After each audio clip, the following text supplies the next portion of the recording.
Salut les petits curieux.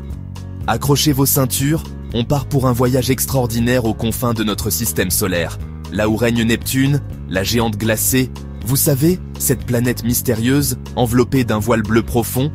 Eh bien, figurez-vous que Neptune nous réserve un spectacle époustouflant, des aurores polaires. Oui, vous avez bien entendu, des aurores, comme celles qui illuminent nos nuits polaires sur Terre, mais avec une petite touche neptunienne.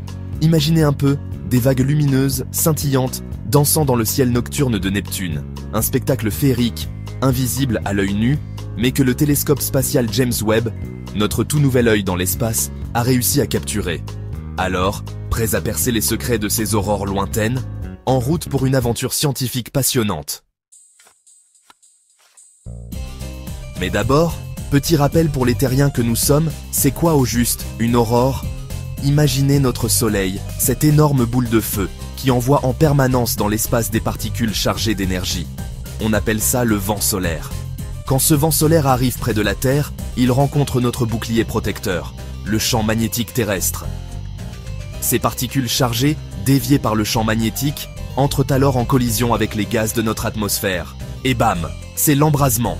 Les atomes de l'atmosphère, excités par le choc, se mettent à briller, créant ces magnifiques draperies lumineuses que l'on appelle aurore boréale ou australe. Sur Neptune, c'est le même principe. Enfin presque. Car si le spectacle est similaire, il présente quelques différences de taille. Déjà, la couleur, oubliez les verts et les roses des aurores terrestres.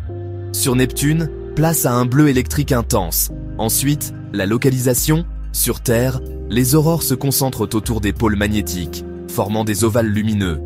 Sur Neptune, c'est plus compliqué. Le champ magnétique de la planète est incliné de 47 degrés par rapport à son axe de rotation.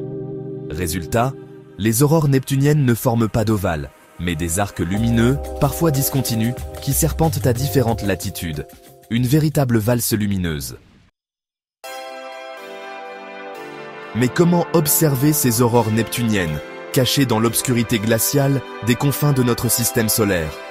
C'est là qu'intervient notre super-héros scientifique, le télescope spatial James Webb. Grâce à ses instruments ultra-sensibles, capables de capter la lumière infrarouge, James Webb peut voir ce qui est invisible à nos yeux. L'infrarouge, c'est comme une lumière invisible qui nous permet de voir à travers les nuages de gaz et de poussière. Et ça tombe bien, car l'atmosphère de Neptune est riche en méthane, un gaz qui absorbe la lumière visible mais laisse passer l'infrarouge.